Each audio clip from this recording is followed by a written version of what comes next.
We believe that the most important thing now is to work with our utmost best to avoid attack on Rafah.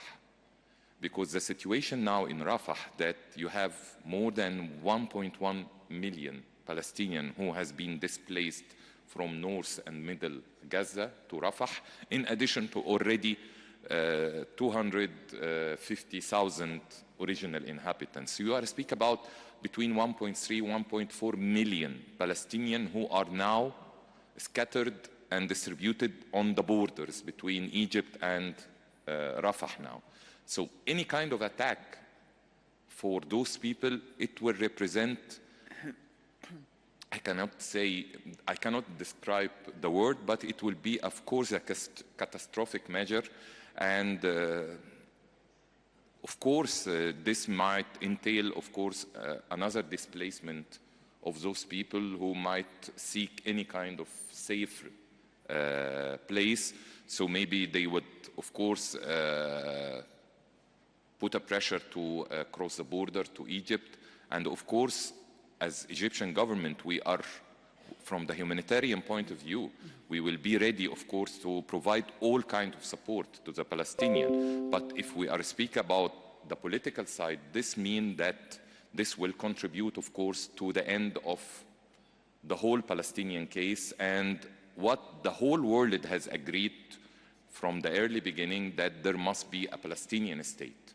So all of this, I think, put us as the international society in a situation that we have to do our utmost best to prevent this kind of invasion to Rafah, and really to push the both sides to reach an agreement to cease fire or to hold fire, and have at least a period where they can start the negotiation.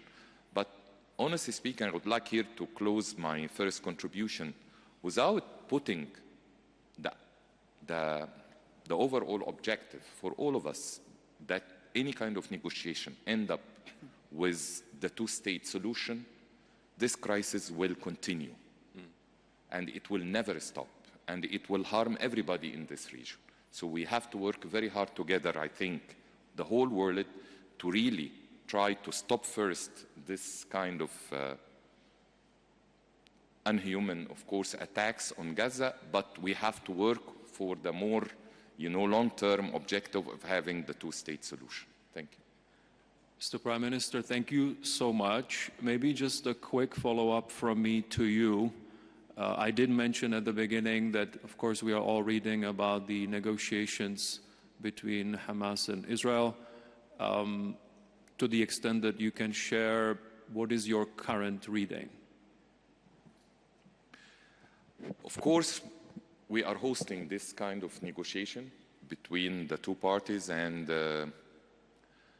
there is progress, of course, on certain issues, but still there is fundamental issues that there must be a sort of compromise from both sides to accept, so that we can reach a solution. Again, I think in my analysis, the situation is more complicated because of the internal political setup in both sides. I'm speaking here about Israel and Hamas. Okay. Because if you make this kind of evaluation or analysis, you will find a lot of pressure internally in both sides not to reach any kind of compromise. And this is what makes it very hard, because here you are not speaking, unfortunately, I'm going to say it like this, you are not seeking the optimum and, and right solution that maybe can achieve the public interest for everybody. You are speaking about your own agenda that you don't want to tolerate, despite you know that it's not maybe unfair. So I just wanted to explicit this issue, and this is the moment, at this moment, this is what we are facing, and this is what we are trying to do our utmost best really to convince both sides to reach this, because only if we manage to do it, this will stop, of course, the Rafah attack. I just wanted to add something that, of course, had severe direct impact on Egypt. I'm speaking here about the economic, of course, spillover. Just to give you numbers, of course, the revenues of the Suez Canal, because of the global trade, has been cut by more than 50% in this last 4 months. Of course, this has, of course, had a negative impact on our economy, but again, our most important objective now is how to reach a settlement between the two sides so that we can enter in the process agreement, in peace agreement. Thank you. Thank you so much, and also thank you to you and Egypt for all your diplomatic efforts there. It's really appreciated. If I could move to Prime Minister Khassaouna of Jordan, a similar question. Obviously, a big stakeholder country. Help us understand for the here and now on the situation in Gaza. What is your reading, but also what is Jordan? We all know, of course, there is a lot of aid also and a lot of efforts from the part of Jordan. So help us understand what is going on. It would also be good because, of course, this is not done in isolation. So this crisis has tremendous impact also on the overall Palestinian economy, including the West Bank. There have been, of course, its impact on, for example, the persons that are able to work elsewhere. So some of those incomes are no longer panning out in the Palestinian economy. How do you also view that, given also the fact that, for example, a number of private sector entities, including the some of the Jordanian banks, are also very active in the Palestinian economy? Over to you. Thank you so much, Merrick.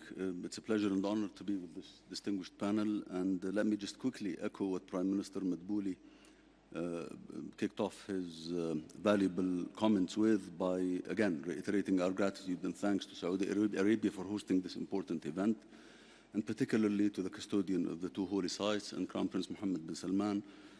This is indeed an extremely timely event at a very interesting, challenging, and perhaps depressing time. And yes, a lot of diplomatic activity is underway, and the epicenter of this diplomatic activity is the continued Israeli aggression on Gaza and the potential for a catastrophic impending additional aggression and operation in Rafah, which by all standards will be a catastrophe that adds on to a catastrophe that has led to conditions close to famine in Gaza and to numbers of deaths and injuries and civilian destruction and reconstruction that is estimated to be in the vicinity of $18.7 billion, which is around 93% of the GDP of Gaza and the West Bank in the preceding years. And this in itself is quite horrific, with an entire decimation of the medical infrastructure in Gaza, the educational infrastructure in Gaza, both at the level of universities and at the level of schools. The fact that today we have around 180 women in Gaza daily giving birth in the midst of rubble, and an estimation by a lot of UN and humanitarian agencies that 1.1 million children require psychological treatment and assistance and help as a result of the wreckage that we have seen and as a result of the trauma that they have been witnessing. On the Arab side, really, the Arab side moved quickly post October 7 to reiterate what is an unequivocal Arab position in fundamentally rejecting the targeting of civilians wherever they are and whoever they might be. And this is a long-standing Arab and Jordanian position. What followed and what ensued is quite catastrophic, and fundamentally it does tick the box, regrettably, of each and every definition that me, as a student in law throughout my educational career, it ticks the boxes of war crimes, grave breaches, violations of international humanitarian law, and a whole range of international humanitarian legal literature and principles and standards that had it been not for the protection that is accorded partially, and that's luckily perhaps now diminishing, it's simply and easily just shameful. This problem did not begin on the 7th of October.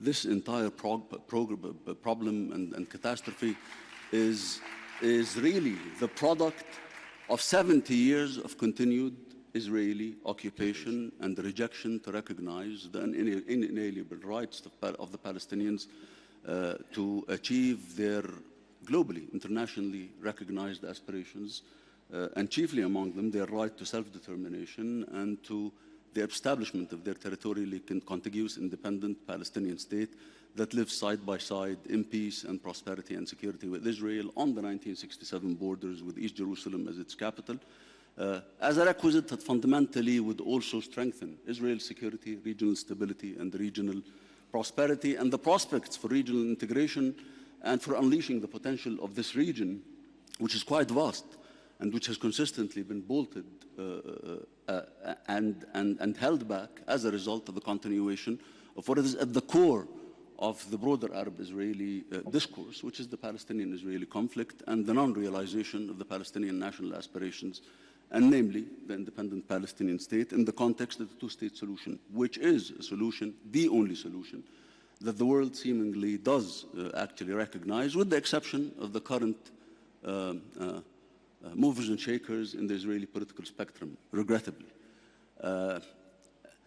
And the problem is that, again, our Israeli friends, or some of them, seem to continue to succumb to the notion of repeating the insanity of trying the same thing again and expecting different results, which is not engaging seriously in a political horizon that would fundamentally take us to crossing the finish line in the context of realizing a two-state solution, and working to systematically weaken a Palestinian partner in the context of the defined legitimate Palestinian sole representative, which is the PLO and the PA, and undermining the PA and the PLO systematically, and the work and the function of the PLA by withholding taxes, by investing in the schism that existed between Gaza and between the West Bank, which are the two integral components of a potential Palestinian state, and not empowering the PLO, the PA, to be able to be a partner that can end that schism and that can be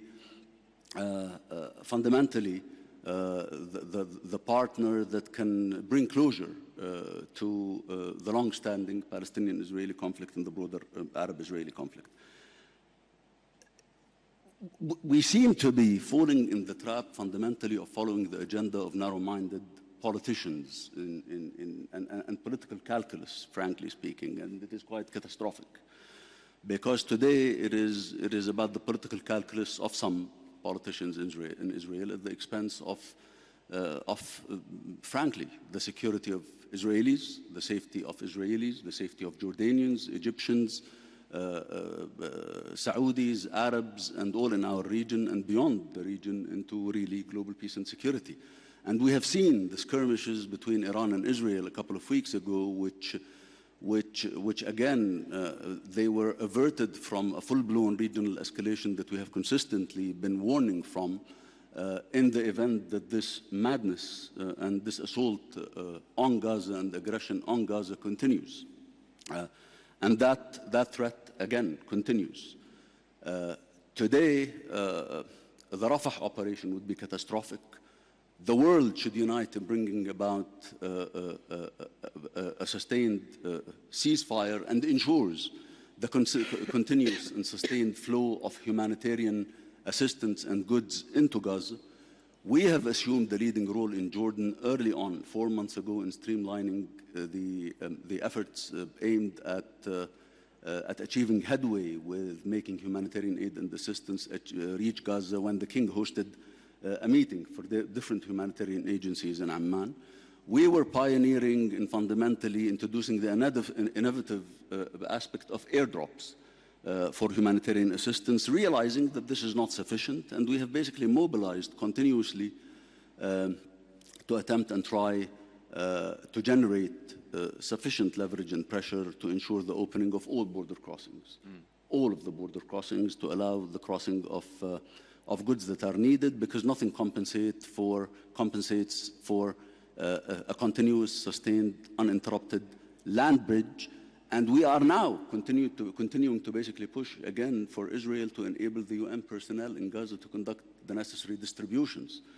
This is, as Sigrid Kaag would correctly point, this is not about counting trucks, although counting trucks is important. What used to enter to Gaza before October 7th used to be 500 trucks under normal conditions of siege, but not of aggression and decimated infrastructure and human rights violations and the lack of the basic requisites of life and being on the brink of famine for the Palestinians. Today, we have an average of 320 trucks that basically are going in theoretically, but in practical terms, we really don't know whether there is an effective, efficient, and safe distribution system. The only distribution system that can work, that can be efficient, is that is associated with the UN system, with the UN personnel, with the different UN agencies and organizations operating in Gaza.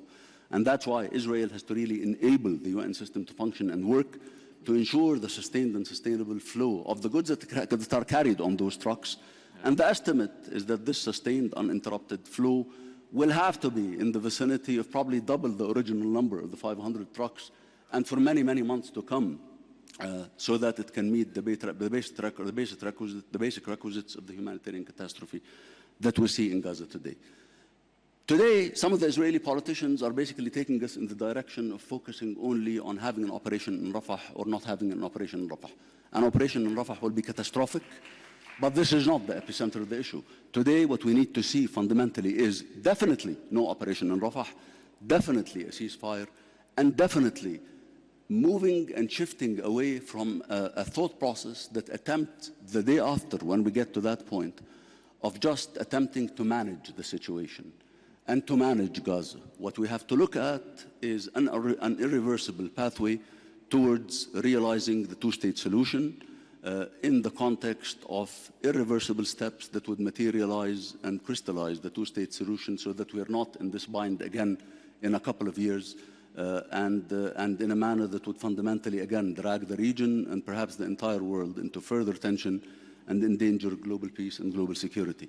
Economically, of course we're touched, and we're severely touched. We have a drop in our general revenues and a tendency and an increase and an inflationary uptick as a result of the tensions in the Red Sea and the association of that with the increase of the premiums of insurance on ships that are crossing from the Red Sea, and the diversions that are taking place as an alternative route to the Cape of Good Hope, and also the increase in cost associated with that, which has fundamentally doubled or tripled from Southeast Asia, almost doubled from Europe and from America.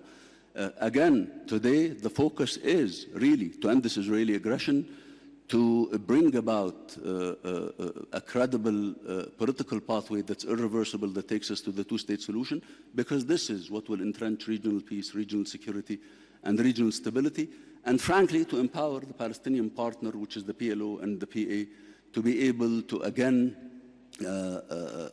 satisfy the needed grievances and aspirations and legitimate aspirations of the Palestinian people, but again, to take this region into fundamentally a closure on the Palestinian-Israeli side through the materialization of the two-state solution, to unleash and unlock the full potential of this region, which is vast and which we have basically seen in the context of what is presented in conferences such as the one that's hosted by our gracious host in Saudi Arabia today. Thank you. Mr. Prime Minister. Thank you so much. If I could just have a very quick follow-up, if you wouldn't mind addressing it briefly.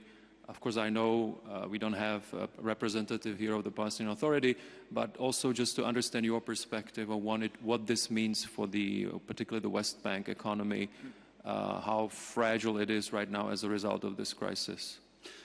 Sometimes what's missed when we focus on the ongoing catastrophe in Gaza, and I think the sheer size of that carnage and catastrophe is probably deviating us from focusing on what's going on in the West Bank. And what's going on in the West Bank in terms of settler violence, in terms of economic conditions, in terms of lost opportunity, in terms of transgressions on the Palestinians, in terms of even killings and deaths. 509 people were killed in the West Bank. This is basically a record number in many, many, many years. Home demolitions and those who have been evicted from homes in the West Bank since the 7th of October numbered around 280, as opposed to an already horrific monthly record of 128 prior to that. So the West Bank, the increased settler violence in the West Bank, the loss of economic opportunity in the West Bank, the withholding of the tax collections that the Israeli government levies on behalf of the Palestinian Authority, the loss of job opportunities, is all creating dire conditions there that we realize are quite significant and serious and not sufficiently focused on as a result of what's going on in Gaza. But His Majesty the King was very quick to really recognize that this is happening, and this is why some of our strategic reserves of wheat and barley were directed to assist the Palestinian Authority, and also we have deployed a field hospital to complement and assist the Palestinian Authority and the health sector in the West Bank, and we deployed a hospital to Nablus in addition to two field hospitals that operate in Gaza.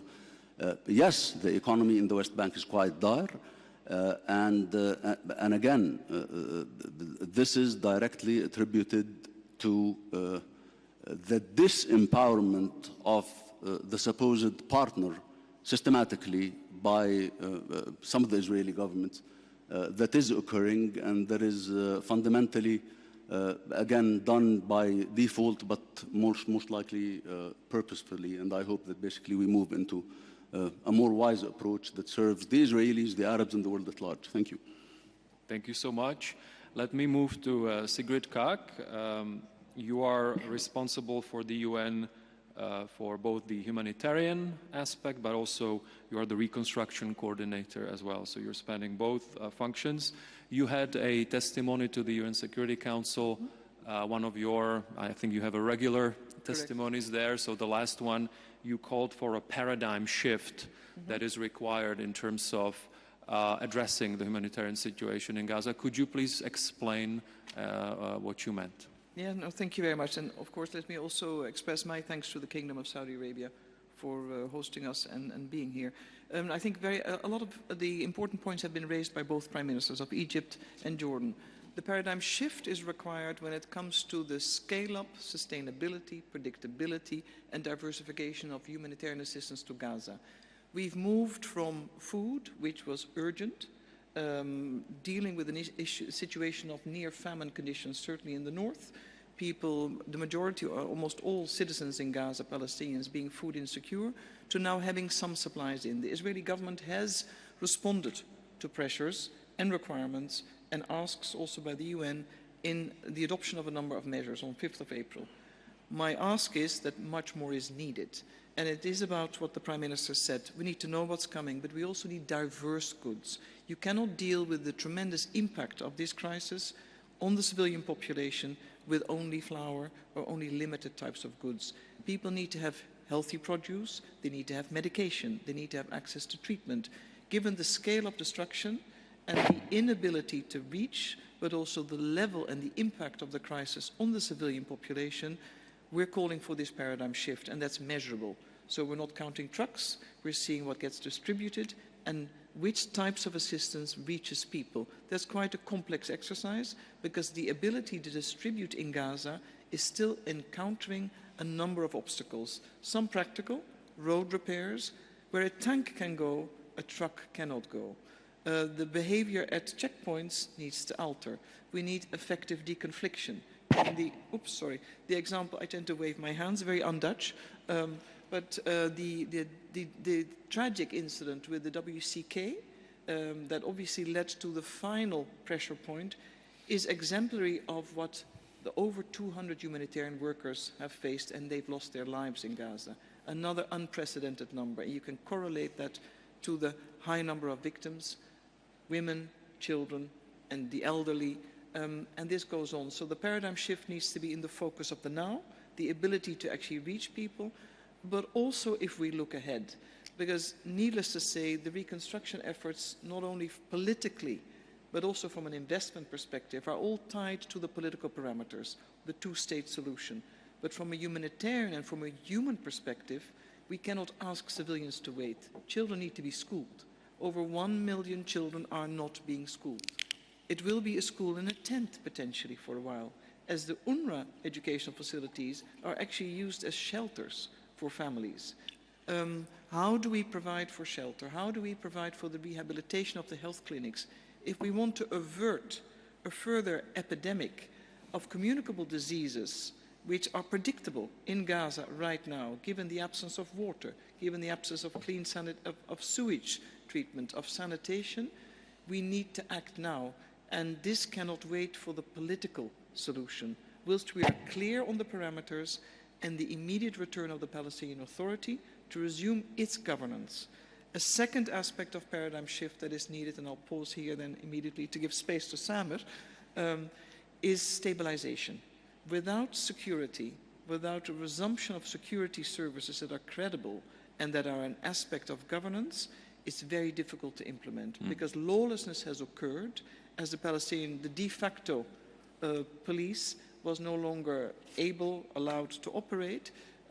Despair of people took over, but also lawlessness. In a vacuum, there's always a filler.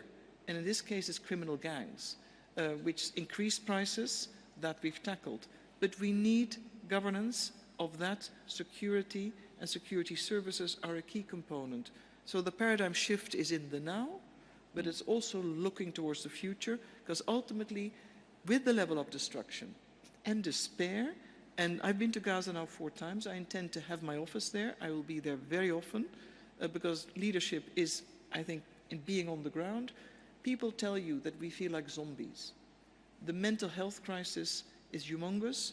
If we can't reach, if we're not there, we're not here for the now, but also the future, and create hope through investment, rehabilitation, and focus on the political effort, I think we failed the Palestinians countless times. And they deserve more. Human rights are for everybody all the time. Human beings are our fellow human beings. So political will is what's needed. We know we can move mountains with political will, and there is no substitute, neither investments nor humanitarian assistance. There is no substitute for political will, and that's what's required. Thank you.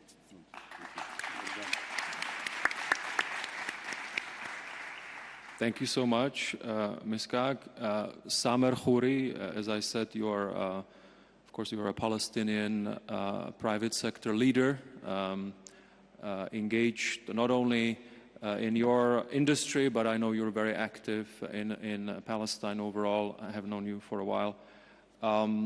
Now, what more can be done in this current situation? And I know, and Ms. Kag, I think you've outlined some of the things, but also from a private sector perspective, I know you have some ideas.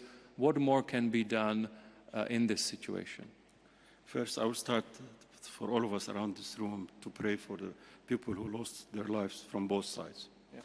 And another point, we pray for the politicians worldwide to stop this massacre, because we all cannot stop it. Yeah. I'm going to touch on water, energy, hospital, with specific acts from the private sector. The water, gives everybody perspective, 80% of the water in Gaza before was coming from local aquifers, 300 wells.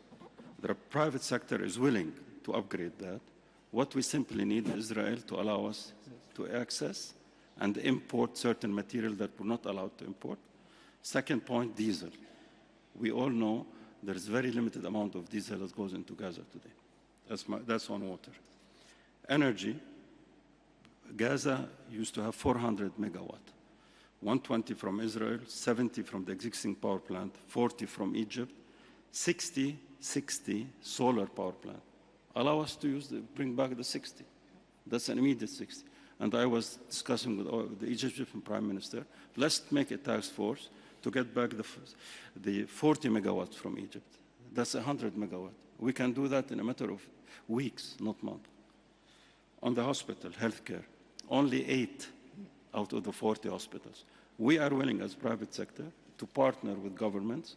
Let's choose 10 hospitals, north, south, But the most important thing, Israel to allow us to import both the staff and the machinery.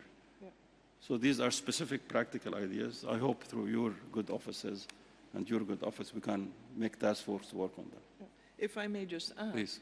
A number of, indeed, the very specific proposals and requirements, I would say, Samer has outlined. We are definitely in discussion and in negotiation on that, because nothing will function without it. And indeed, when you look at the future, the so-called discussion on dual use will not allow for reconstruction. It needs to be restarted. We need everything to be allowed that is part of making Gaza livable again and have prospects for the future as part of the one state, which is Palestine in this case. Part of the two-state solution, but the one-state part, which is Palestine. So really using this moment also to think about the future in these efforts. Just to also share, we have had, of course, some pre-discussions also with other members of the Palestinian community here. And just to say also, for example, we know there is about 80,000 university students in Gaza right now that are unable to go to lectures. And so, of course, and I have also seen that there are many initiatives that are trying to connect them to other university institutions in the region or elsewhere for them to be able to continue at least online. Also maybe not known as much to the general public, but there is tremendous high-tech talent among the Palestinians. Actually, Gaza has amazing high-tech talent, should be more widely known. And so, of course, also how are we tapping that talent and those professionals that may be either in Gaza or elsewhere? How is industry and other institutions, are we innovative enough to reach out to those professionals and actually enable them not only to contribute to the economic life, but also, of course, make a living in this situation. So just to further on that, if I could, I did say that we would like to also touch upon a little bit the diplomatic outlook. If I could then just finish with the two prime ministers. Obviously, and if we look at how, for example, Mr. Blinken's visit was announced here, there are very explicitly also efforts to say, okay, this needs to be part of a wider diplomatic framework. Saudi Arabia is also part of that. You represent two countries that have been in diplomatic relations with Israel for a long time. And have personally, I think, have a lot of experience with this. So how do you see this latest effort in terms of this new diplomatic framework with then Saudi Arabia being involved? And we all know the framework. I would like to start with Prime Minister of Jordan and then finish with Prime Minister Madbouli. Thank you so much, Marek. From what even Samer said and Sigrid Kach, it all really hinges on Israel having the effective control on Gaza to enable them to refunction and to rework, whether in the context of electricity, reconstructing hospitals, operating, allowing a sustainable flow of goods and personnel and reconstruction of hospitals and electricity. It really all hinges on Israel enabling those infrastructures to function, enabling the private sector to function. I need to just basically maybe point to two things that are quite essential, and they're a cornerstone of fundamentally our policy in Jordan.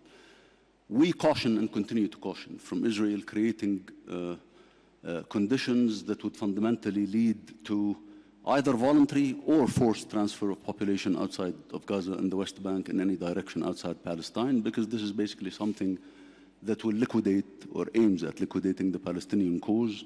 And this is something that also constitutes violations that are clear and material breaches of the peace treaties that Israel has with Jordan, at least, and I'm sure with many other Arab countries. So this is definitely a red tape, and this is something that we will not accept and that we will not allow, because it constitutes a material breach of the peace treaty and because it's basically an attempt to liquidate the Palestinian cause and the prospects of a two-state solution. Again, today about diplomatic activity. Repeatedly, the proof has been in the pudding. management will not cut it. Attempting to short-circuit the Palestinian issue will not cut it. We have had a series of peace treaties, as you've correctly pointed, the Egyptian-Israeli peace treaty, the interim arrangements and the Oslo Accords that were interim in nature and that should have led to the two-state solution, the Jordan-Israel peace treaty, the peace treaties that were the product of the Abrahamic Accords between 3 Arab countries and Israel. And still, this did not in any manner, fashion, or way make the Palestinian issue go away, or usher in prosperity and unlock the potential of the region economically, as was anticipated in the context of what the end result of those peace treaties would be, which is really a region that lives in requisite conditions of prosperity, complementarity, economic complementarities, mega projects that are needed, a potential that's quite vast. You've mentioned IT, and absolutely, this is a region that basically you can create a lot of synergies, interdependencies, cooperative aspects that attend to challenges that are global in nature, climate change, or to basically tap into areas that provide vast potential, such as artificial intelligence, such as renewables. You cannot do that without fundamentally recharting a pathway that's political, that's irreversible, taking us into a two-state solution. Reconstruction, that you will not have appetite for commitment for reconstruction if the edifice that we attempt to resurrect collectively the day after the ceasefire, which is essential, and certainly really not allowing further adventures that are catastrophic, such as entertaining thoughts and ideas of a military operation in Rafah, where 1.3 million Palestinians are crammed, that will lead to a catastrophe. Really, what we need to do is to chart that political pathway in a context that's quite irreversible, that takes us to a two-state solution. Everyone has a role to play, and the Saudis have been leading since 2002 in embracing the Arab Peace Initiative, which fundamentally offers Israel comprehensive peace with all the Arab countries, and this was endorsed subsequently also by the Organization of Islamic States, and it offers Israel peace and cooperation with 57 Islamic states in return for peace and for the establishment of a Palestinian state in the context of a two-state solution that would also ensure undertakings by Arabs and by Muslims to satisfy all the legitimate security concerns that are real, that the Israelis have, and that we would be willing partners to entertain and to attend to and to secure, as we secure the collective security of our citizens and that of the region and the global security at large. Thank you. Thank you, Mr. Prime Minister. And let me close this session with the perspective from the Prime Minister of Egypt on the diplomatic framework. Can we use this moment to finally get on a more sustainable diplomatic path to peace? Yes. I don't want to repeat what my brother here, Mr. Bashir Khassauna, has mentioned, but I would like to state a very clear statement. In 1948, the whole world has gathered to recognize the right of Israel to exist. At that time, the resolution mentioned there must be two states. I think it is now, not tomorrow, that the whole world should gather to recognize the right of Palestinians to have their own state. This is something against all what we have learned or heard from the West about human rights, about basic needs, about democracy, about anything that you were raising and adapting and pushing us to adapt in our regions. So it is now or never. I'm speaking seriously. If you could imagine that postponing this decree or this recognition will solve it or will be pro-Israel interest, you are totally wrong. It will be against the future of Israel itself. You can never imagine what could happen in the future. You are speaking about a nation, a Palestinian nation, that has been raised for 75 years under aggression, occupation, lacking all kind of basic rights to exist on their original land. So without having their own right, that in closed door everybody recognizes it. But when it comes to reality and to have a solid situation, everybody is refraining. So come on. I think it's now the time for the world, if you would like really to have a serious solution in the region, because you can never imagine what could be the escalation in a couple of years of such kind of conflict. We have seen a prova, or what you can call it, between Iran and Israel in a couple of days. So what will be the situation for the whole world if a regional war will start? If you can imagine that you are far, you are in a very elusive situation. Everybody will be affected. So I think, again, it is today that we all together, we have to push for the two-state solution, and then all kind of reconstruction and all kind of humanitarian aid, it will come. Thank you very much. Thank you, Merrick. Mr. Prime Minister, Madam Kak, Samer, thank you so much for helping us shed light on what is happening right now in Gaza, but also for your strong contribution in terms of what is the horizon going forward. Thank you so much. Thank you. Thank you, man.